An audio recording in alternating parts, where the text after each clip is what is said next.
할렐루야.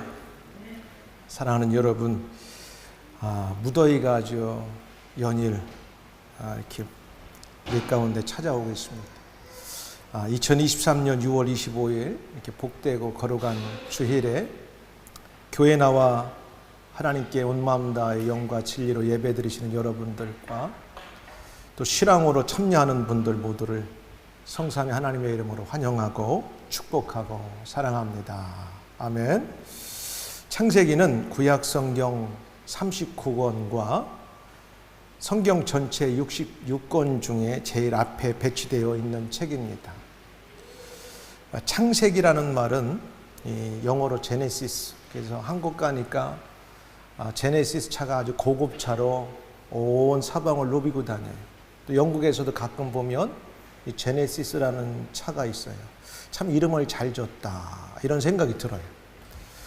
이 히브리어 베레슈트 이런 말인데 태초에, 그 다음 이런 의미가 있어요. 기원을 가졌다. 그리고 이 제네시스라고 하는 이 말은 70인역이라고 해서 아주 오래전에 히브리어 성경을 헬라어로 이렇게 번역되었을 때 나온 이름인데 게네세오스라는 말에서 유래되었고, 우리 한국말의 뜻은 기원, 계보, 발생, 시작이다. 그러니까 창세기는 기원이 되고, 그 다음에 계보가 되고, 발생이 되고, 시작이 된다. 제네시스. 아주 멋있습니다.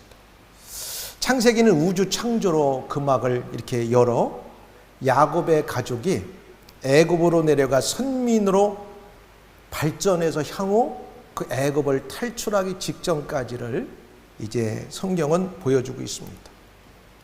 그래서 크게는 한 2부로 나눠지는데, 제1부는 1장에서 11장까지 태초의 역사가 어떻게 시작되고 진행되었나, 그 다음에 2부로는 12장부터 50장까지 이 패트리아키스라고 해서 족장들에 대해서 나오는데, 특별히 4명의 족장이 나와요. 아브라함과 그의 아들 이삭과, 그 다음에 야곱과, 그 다음에 12아들들, 특별히 요셉에 관한 이야기로 이제 창세기가 전개되고 마감을 합니다. 그래서 이 12장부터 50장까지는 아브라함의 소명과 이 가나안으로 어떻게 그 가족들이 이주했나, 그 다음에 거기서부터 어떻게 또 애굽까지 가서 애굽에서 어마어마한 민족을 형성하고 하나님의 인도하심으로 출애굽을 받게 되나, 이제 그렇게 설명이 나옵니다. 특별히 12장부터 25장까지는 믿음의 조상이라고 하는 아브라함에 대해서 이야기하고, 26장부터 28장까지는 그의 아들 이삭, 그 다음에 29장부터 35장까지는 그의 손자 야곱, 그 다음에 37장부터 50장까지는 요셉이라고 하는 인물에 대해서, 그러니까 개인과 가정과 그 다음 공동체와 그가 어떻게 국가로 발전하는가를 이제 잘 보여주고 서술하고 있는 내용입니다. 이와 같은 배경에서 창세기 12장은 아브람, 거기서 아직까지 아브라함이라는 이름이 안 나오고 아브람으로 나와요. 아브라함의 뜻은 큰 아버지다, 이런 뜻을 갖고 있어요. 하나님으로부터 부르심을 받게 되는 내용이 나오는데, 우리가 일반적으로 학자들에 의하면 BC 2091년경이니까 지금부터 한 4000년 전에 아브라함이라는 사람이 하나님으로부터 컬링을 받게 돼요. 부르심을 받는 사건인데, 특별히 12장 우리가 읽지는 않았지만 1절부터 5절까지는 어떻게 아브라함이라고 하는 사람이 하나님으로부터 컬링을 받았나, 거기에 대해서 말하고, 그리고 나서 6절부터 9절까지는 콜링을 받은 아브라함이 어떻게 약속의 땅인 가나안 땅으로 그가 들어가게 되는가. 그런데 놀라운 사실은 들어가고 나서 10절부터 20절까지 이 믿음의 사람 아브라함이 판단과 선택에서 실수를 가져오는데 놀라운 일이 발견돼요. 우리가 살아가면서 우리 모두는 이러한 일들을 경험해요. 그런데 그 속에서 하나님은 우리에게 해법을 주세요. 사람이 어떻게 선택하고 실수하고 실패하느냐에 따라서 끝난 것 같지만 그 속에 놀라운 하나님의 비밀이 있음을 오늘 성경은 보여주고 있습니다. 오늘 함께 읽은 본문 12장 10절 20절을 중심으로 하나님의 보호하심이다라는 또 다른 말로 이렇게 잡으면 아브라함의 실수 가운데 하나님은 내버려 두지 않고 보호하신다, 이런 제목을 가지고 말씀을 드립니다. 첫 번째, 아브라함은 하나님의 부르심의 소명에 순종하였다. 이게 굉장히 중요해요. 그러니까 하나님의 부르심에 순종하는 것이 우선이 되어야 돼요. 하나님께서 그 사람을 후에 보호하시고 그 다음에 그를 은혜 가운데 인도하실 때는 전제가 무엇이냐? 믿음의 사람으로 부름받음에 순종을 하고 살았는가가 중요합니다. 그냥 어느 날 갑자기 하나님 내가 이렇게 있으니 나를 보호해 주세요, 그게 중요한 게 아니라 하나님의 부르심 가운데 그 사람이 순종하는 삶을 살았냐가 전제가 됩니다. 잘 아셔야 돼요. 요 한번 사진을 띄워줘 봐요. 아브라함이라는 사람이 크게 가나안 땅에 들어오기 전까지는 적어도 2번의 큰 콜링이 있었어요. 자, 첫 번째 우르라가는 지역에서는 그때는 자기가 아무것도 모르게 자기 아버지 데라라는 사람을 따라서 11장에 이제 나오는데, 이제 아버지 데라와 그의 형제 가운데 하나 나홀이라는 사람과 그때부터 누가 있었냐면 롯이라고 하는 조카가 나와요. 롯의 아버지 하란은 거기서 세상을 떠났어요. 그래가지고 온 식구들이 우르라고 하는 지역에서 1차 떠나라 해가지고 어디로 갔냐면 저 하란이라고 하는 곳에 갔어요. 그리고 메소포타미아라는 말은 두 강의 줄기가 만난다고 하는 의미에서 메소포타미아라는 말을 쓰게 돼요.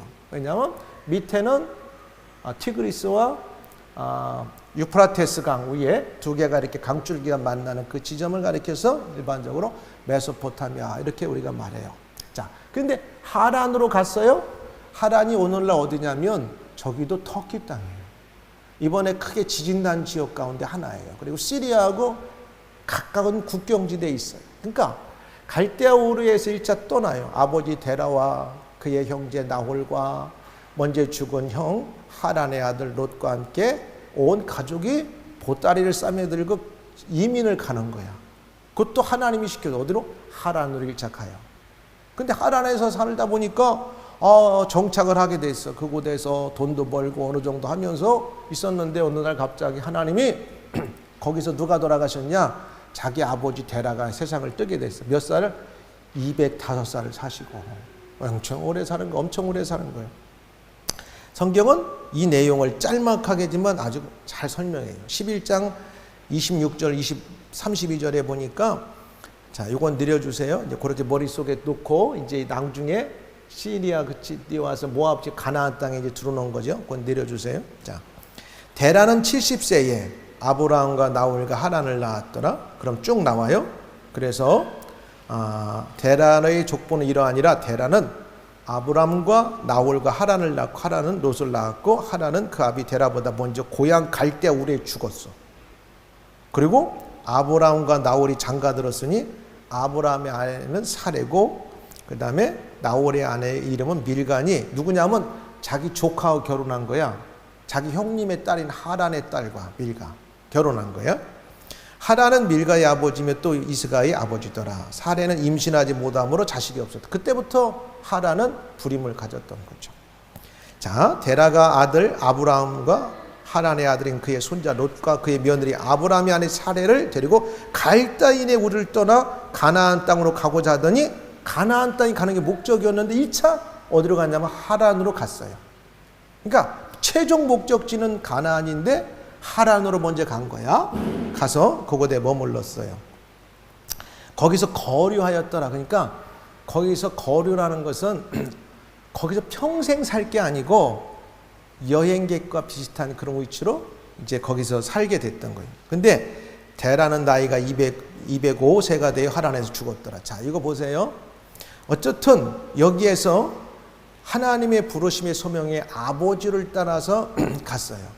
어떻게 보면 아브라함이 이렇게 얘기할 수 있어요. 아버지, 나도 이제 장가도 갔고 아내도 있으니까 나도 혼자 내 가정을 일구고 아버지 안 따라서 나 그냥 갈대 우리에 있을게요 해도 되는데 아버지가 가자고 하니까 짐을 다 싸가지고 사레와 함께 데라를 따라서 나서요. 그리고 바로 가나안 땅에 못 들어가고 어디로 가느냐? 하란 땅에 머물러요. 대단하죠? 자, 그 소명이라는 거. 그리고 그런데 12장 1절에 뭐라 하냐면 아버지도 이제 죽었어. 이제 돌아가신 거예요, 하란에서. 근데 이번에는 누구한테 이제 말씀하냐면 데라 아버지가 없어지니까 그 가정에 하나님께서 선택한 사람 가운데 아브라함을 선택해서 아브라함에게 직접 말씀하시는 거예요. 아브라함이 여호와께서 아브라함에게 이르시되 너는 너의 고향과 친척과 아비 집을 떠나. 이게 이제 하란을 말하는 거예요. 내가 네게 보여줄 땅으로 가라. 내가 너로 큰 민족을 이루고, 어떻게 보면 아버지 데라가 죽었으니까 가나안 땅에 대한 어떤 뭐랄까 그 꿈이 약해질 수 있었을 때 아브라함을 다시 불러서 하나님이 야, 너 머물고 있는 하란 땅이 내가 너 아버지와 너를 불러내서 가게 한 땅이 아니니까 너 말 잘 듣고 움직여야 돼. 하나님이 아브라함에게 이야기하시는 거야. 뭐라고 말씀하시냐?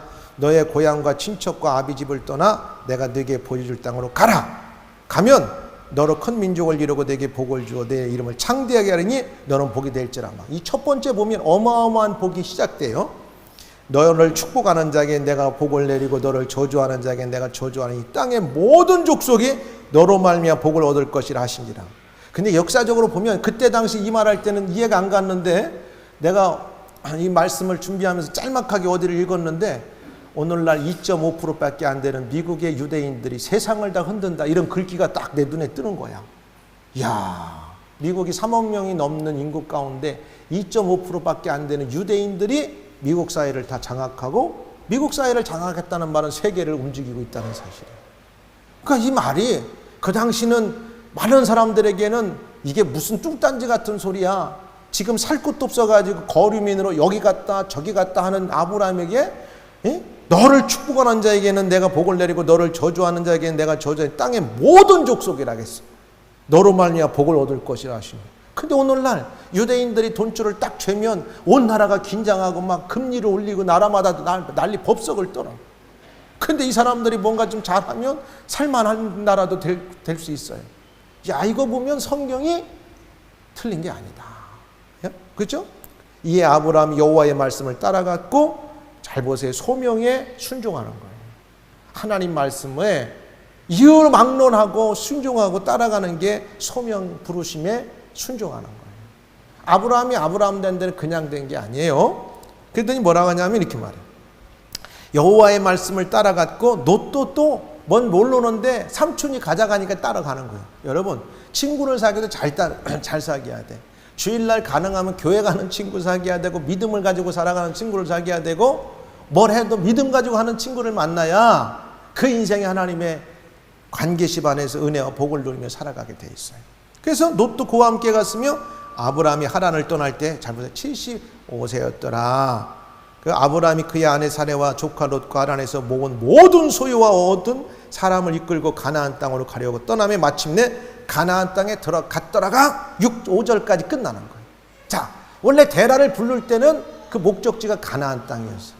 근데 뭔가 모르게 데라가 왜 그러는지는 모르는데 가나안 땅에 안 들어가고 하란으로 갔단 말이에요. 내가 추측해 볼 때는 데라 입장에 보면 그래, 가나안 땅보다는 하란이라는 땅이 먹고 살고 누리기가 좋았을 수도 있어요. 그러니까 그 강줄기를 따라갔잖아. 아까 티그리스와 유프라데 강에 만나는 그 위를 가리켜서 메소포타미아 지역이라고 부르기 때문에 그 지역은 어떻게 보면 그 안에는 비옥한 땅이었어요. 그러니까 살기 좋으니까 거기 가 살아보자. 이왕 이민 갈 거 뭐 그 가나안 땅하고 근접하니까 언젠가는 가겠지만 지금 당장은 그 땅에 가보자 해서 갔을 수도 있어요. 설명은 안 나오지만 추측을 해보면. 자, 갔어요. 근데 그 땅이 아니에요. 데라가 마지막 거기서 죽고 그의 아들 아브라함을 불러서 내가 원래 아버지와 너에게 약속한 땅은 그 땅이 아니라 가나안 땅이니까 가나안 땅에 가라는 거예요. 75세가 돼가지고 가나안 땅에 들어갔어요. 여기까지 진입이 됐어요. 자기가 모은 모든 소유와 얻은 사람들을 이끌고 가나안 땅으로 가려고. 상당히 이 정도 수준에서 얻은 게 좀 되는 것 같아. 이미 재산도 갖고 뭔가 있는 것 같아. 자, 근데 6절부터 9절까지 보니까 이제 야, 들어가서 잘해. 뭘 잘하냐? 가나안 땅에 어디냐면 세겜 땅이라는데, 아마 아까 지도 두 번째 것 좀 보여줄 수 있나 모르겠어. 두 번째 거 세겜 땅이 나오는데, 그거 말고요. 자, 저 세겜 보이죠? 하란에서 다메섹, 오늘날 시리아의 수도 다메섹을 거쳐서 밑에 세겜이 나와요. 자, 아브라함이 첫 번째 하란을 떠나서 가나안 땅에 들어와서 세겜이라는 곳에 가서 드디어 뭘 했냐? 하나님이 나를 불렀구나 해가지고 거기에서 제단을 쌓았다는 말이 나와요. 자, 이 정도 되면 아브라함이 정도를 가고 있어요. 하나님의 부르심에 아멘 하고 순종해서 지금까지 모았던 모든 재산을 다 가지고 일어나서 세겜 땅에 들어와서 제단을 쌓았더라, 이렇게 나와요. 그리고 여호와께서 아브라함에게 나타나 이르시되 내가 이 땅을 내 자손에게 주리라 하신지라, 자기에게 나타나신 여호와께 그가 그곳에 제단을 쌓았다 그랬어요. 그리고 나서 조금 더 내려오면 뭐가 있냐면 베델이 나와요. 거기 조금 나오면 거기 몇 절이냐면 8절에. 그래서 이 지중해라고 하는 쪽은 서쪽이고 이쪽 아람 수리아라고 쓴 쪽이 동쪽이란 말이에요. 그러니까 거기에는 아이성이 있었고 뭐가 있었냐, 성경에 보니까 베델 동쪽 산으로 옮겨 장막을 지니 서쪽은 베델이요, 그 다음에 베델 우측이 약간 수리아 쪽은 아이성이 있었던 것이 성경이 이렇게 얘기하고 있어요. 자, 내려주세요. 일단 내려주고, 자, 그렇게 해서 거기도 가더니 뭐냐면 제단을 쌓았더라, 이렇게 나와요. 그러니까 아브라함이 하나님의 부르심에 콜링에 순종했어요. 그리고 그 가나안 땅에 들어가서도 딴 게 한 게 아니라 1차는 집중해서 예배 생활에 했던 것을 볼 수 있어요. 야, 자, 이게 아브라함이 순종했어요. 근데 문제가 이제 발생하기 시작해요. 무슨 문제가 발생하느냐? 그 제단을 쌓고 그 베델에서 있었으면 좋았는데 어디로 가느냐? 점점 남방으로 옮겨가요. 남방이라고 하면 오늘날 애국, 이집트와 이스라엘의 그 경계 지역인 사람이 살 수 없는 네게부 사막을 가리켜서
정해버려요.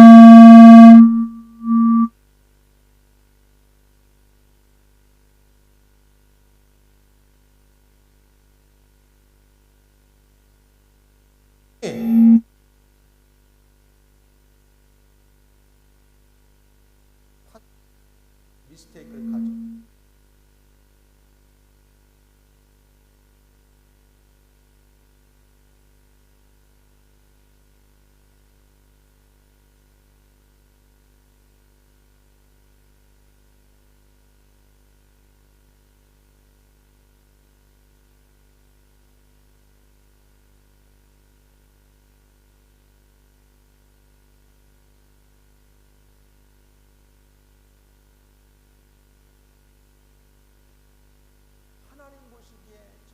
여기까지는 너무너무 아름다울 수가 있어요.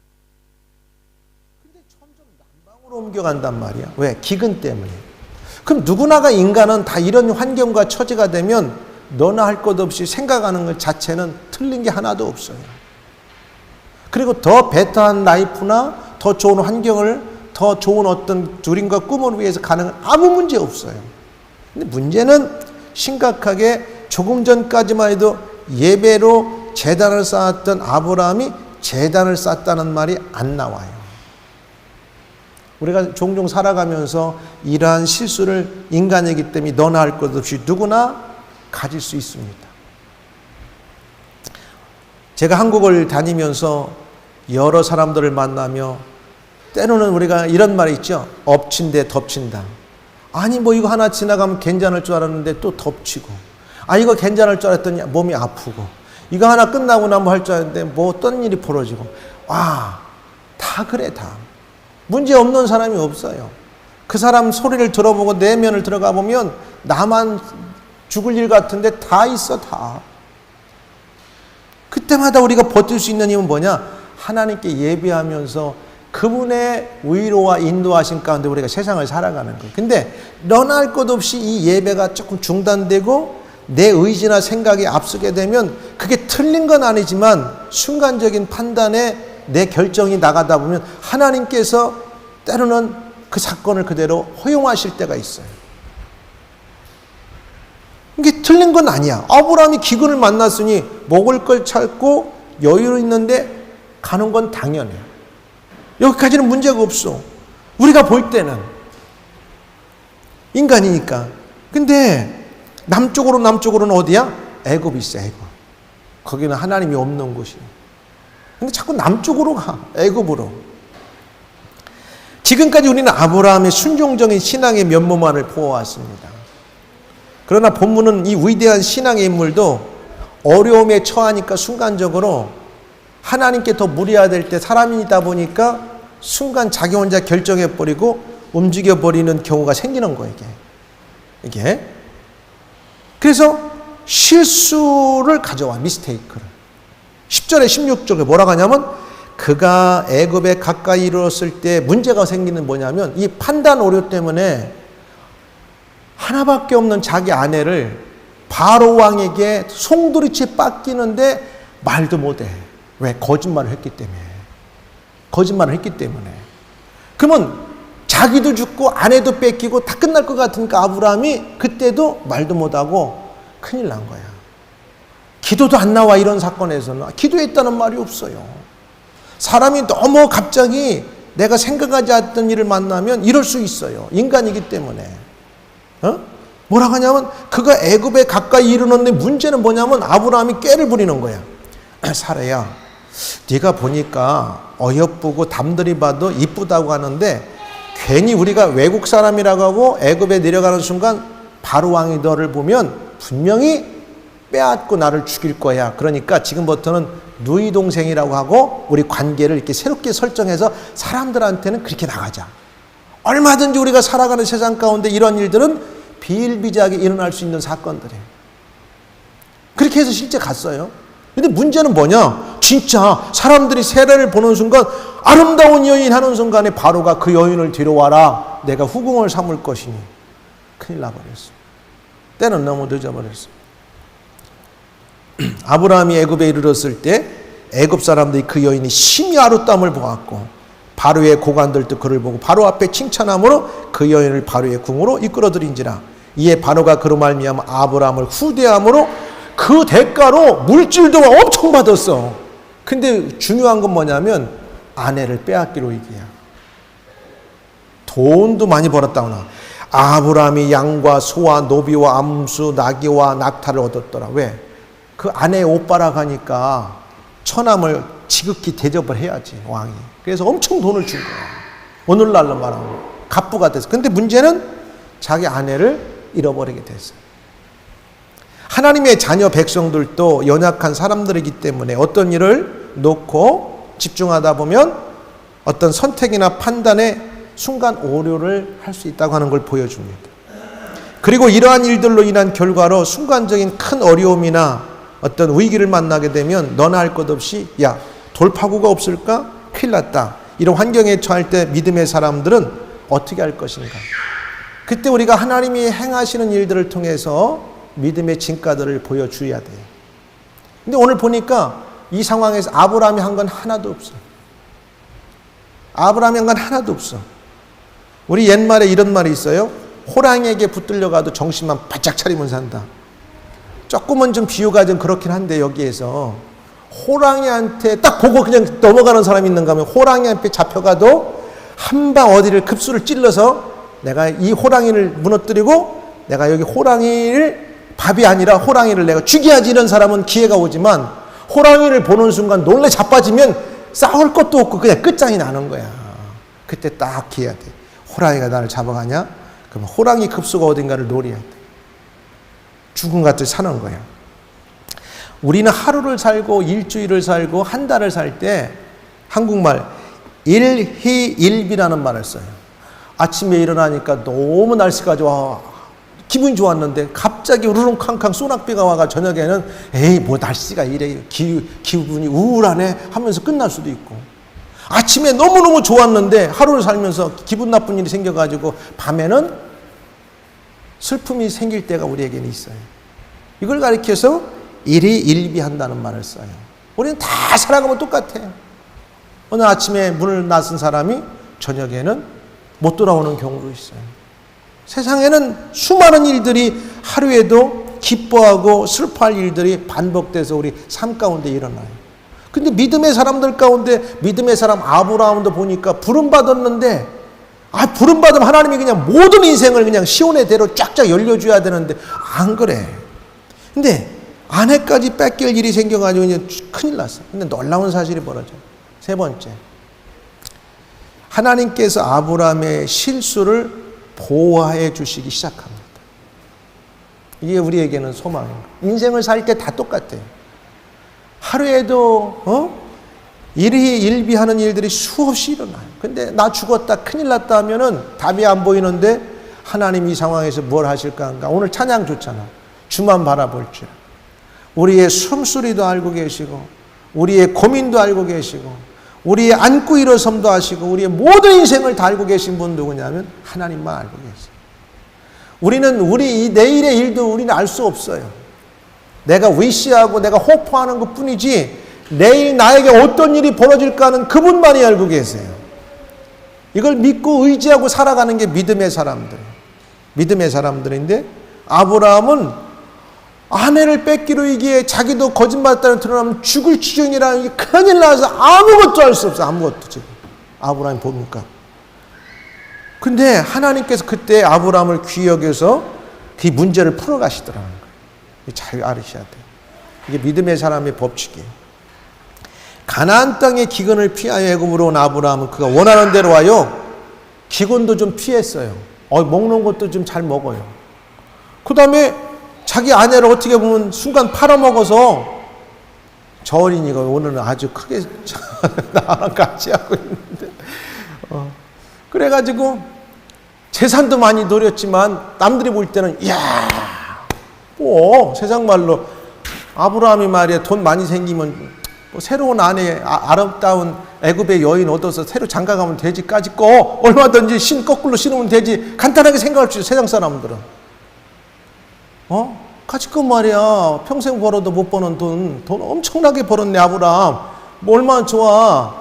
일부 다처제인 그 당시 문화권에서 여러 아내를 얻어가지고 좀 살면 어때 이렇게 사람들이 생각하면 그들의 관점에 보면 그것도 맞아. 근데 우리 성경적 관점에 보면 하나님 하나밖에 없는 아내를 뺏기로 이기란 말이에요. 근데 아브라함이 할 수 있는 일은 아무것도 없어요. 그때 하나님이 일을 하시더라. 이게 여호와께서 아브라함의 아내 사라의 일로 바로와 그 집에 재앙을 내려. 야 이건 하나님만이 하시는 일이요. 왕 앞에 재앙을 내리니까 왕이 그냥 꼼짝을 못하는 거예요. 세상에 우리가 감당할 수 없는 어마무시한 일들이 우리 생각 가운데 너무 많아요. 우리의 힘으로 바위를 계란 갖고 깰 수도 없고 내가 말한다고 누가 들어줄 사람도 없고 내가 생각한다고 고민한다고 그것이 해결될 것도 아니지만 하나님의 사람들은 이 상황을 놓고 어떤 이런 일들 만나면 아브라함 같은 상황을 만나면 보니까 아브라함이 한 거 하나도 없어. 우리가 그 주만 바라볼지니라. 오늘 찬양을 나왔죠. 주만 바라볼지니라. 응? 바로가 아브라함을 불러서 이르되, 하나님이 직접 바로가 딜링하시는 거야. 야 바로야 이놈아, 너 지금 네가 후궁으로 삼으려고 하는 그 여인이 누군 줄 알아? 내가 선택해서 내가 열국의 어미와 아버지로 삼으려고 하는 그 여인인데 네가 감히 그 여인을 네가 취해? 하려고 계획해? 너 그런 날을 죽어. 하나님이 그냥 바로에게 당장 나타나서 지금 진노하시는 거야. 아브라함은 게임을 할 수가 없는 사람이었어요. 근데 누가 직접 게임을 하시냐? 하나님 스스로가 바로와 게임을 하시는 거예요. 그러면서 바로가 놀래가지고 불러. 아브라함 빨리 와봐. 네가 어찌하여 나에게 이렇게 행하였느냐? 네가 어찌하여 그를 아내라고 네 아내라고 내게 말하지 아니하였느냐? 내가 어찌 그를 노이라 하여 내가 그를 데려다가 아내를 삼게 하였느냐? 네 아내가 여기 있으니 이제 데려가라. 나 그 여인과 아직 잠자리도 안 했으니까 아무 관계없으니까 빨리 데려가. 야, 이게 하나님의 방법이에요. 때로 하나님은 우리를 연단하시고 훈련시키고 여러 방법에 넣을 때는 어둠의 터널을 지나가고 우리가 생각해보면 우리가 순간 어떤 일을 할 때 판단과 그런 것들, 그런데 그런 시간과 과정 속에서도 하나님은 다 알고 계신다고 하는 사실이에요. 알고 계시는 거예요. 어떤 상황에도. 그럼 우리가 이 해법을 풀 때는 시간도 걸릴 수 있고 답답도 하지만 우리가 할 일은 하나님이 그렇게 왜 하셨을까를 묻고 그분이 무엇을 어떻게 하실 건가를 바라보고 더 의지하는 일밖에 없어요. 하나님이 이 문제를 풀어가더라는 거야. 아브라함은 아무것도 한 게 없어. 여러분, 우리는 하루를 살면서도 일희일비한 일들이 너무 많아요. 내가 원하고 바라는 일들이 모든 게 다 잘 될 수도 있지만 그렇지 안 될 수도 있죠. 뭐 아브라함의 지금 케이스 봐봐. 가나안 땅에 갔더니 그 기근이 와? 지금 먹고 살겠다고 애국 갔더니 마누라 뺏길 지경? 잘못하면 자기도 죽을 지경? 근데 하나님이 그렇게 안 하시더라. 왜? 그 전제가 뭔 줄 알아요? 부르심에 순종하고 예배를 생활하고 하나님을 사랑했던 것 때문에 그의 삶을 포기하고 옮겨 다녔던 사람들은 순간 인간의 연약함 때문에 실패와 또 좌절과 어떤 환경에 맞닥뜨려서 위기 상황이 와도 그때는 누가 하시느냐? 하나님이 하신다는 사실이에요.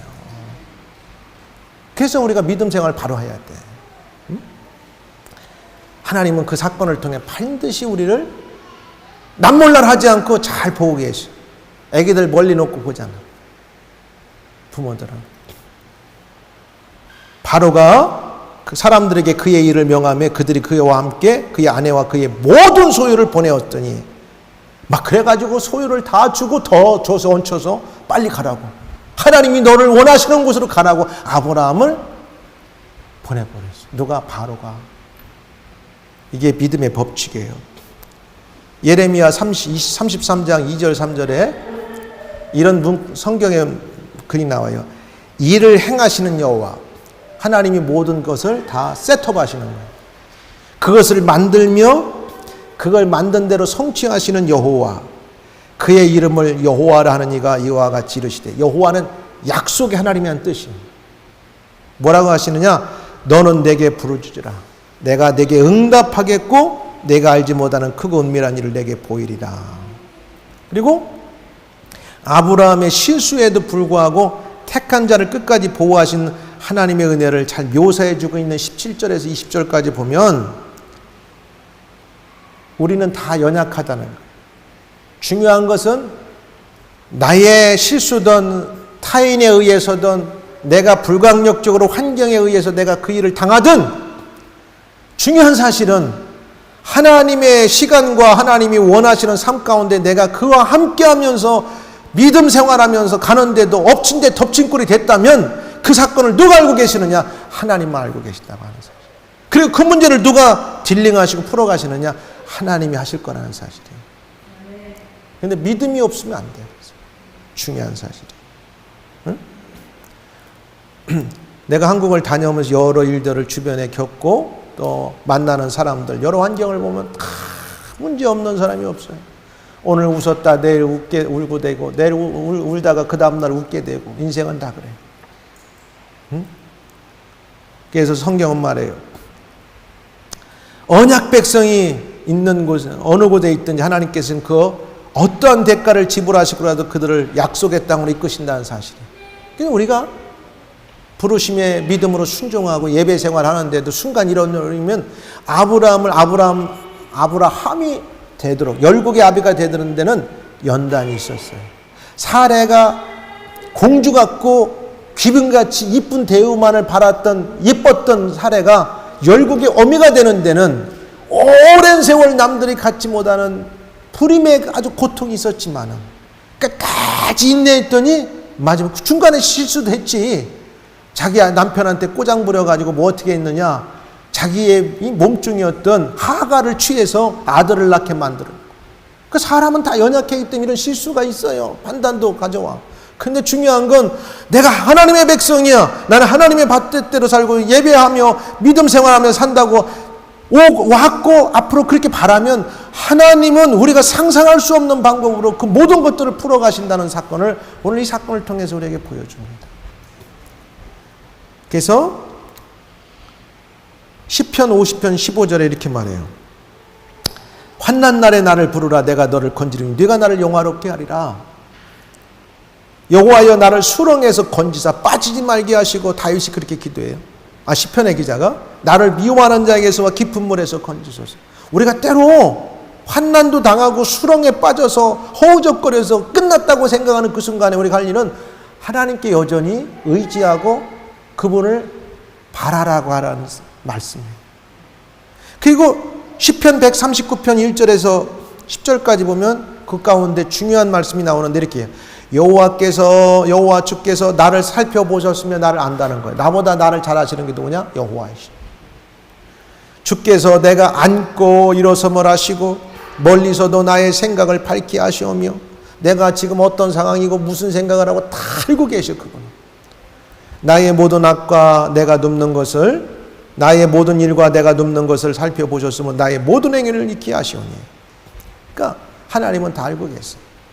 그리고 고린도후서 4장 6절 바울이 이렇게 말해요. 7절부터 8절의 중요한 말씀인데, 우리가 이 보배를 질그릇에, 우리가 질그릇 같은 존재예요. 보배가 뭐예요?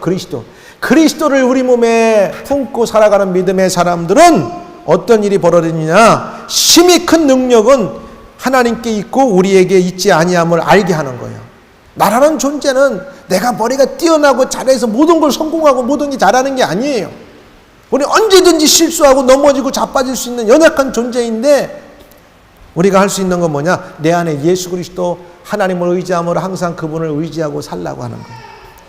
우리가 사방으로 우겨쌈을 당하여도 쌓이지 아니하며 답답한 일을 당하여도 낙심하지 아니하는 것은 하나님이 이 모든 사실을 알고 나의 하나님 되시고 주님이 나와 함께 하신다는 사실을 인정하고 의뢰하면 사방이 아무리 우겨쌈을 답답해도 바로 그래요. 괜찮다는 거예요. 이제 말씀을 맺어갑니다. 하나님 한 번도 나를 실망시키지 없다고 하는 찬양이 있어요. 우리가 당하는 환난이나 연단의 과정들은 너무나 아프고 고통스러워서 막 이날이 빨리 가게, 그래서 이날도 지나가리, 이런 말이 있잖아요. 근데 이렇게 말해요. 하나님 한 번도 나를 실망시킨 적 없으시고 언제나 공평과 은혜로 나를 지키셨네.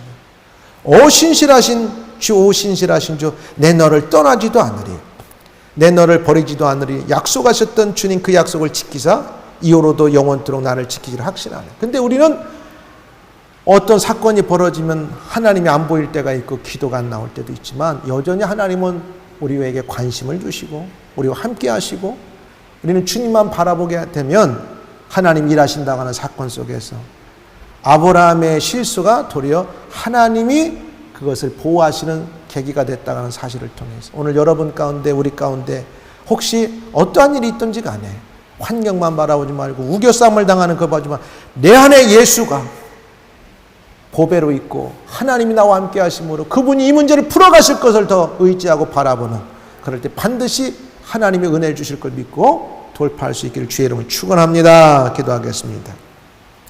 은혜로운 아버지 하나님,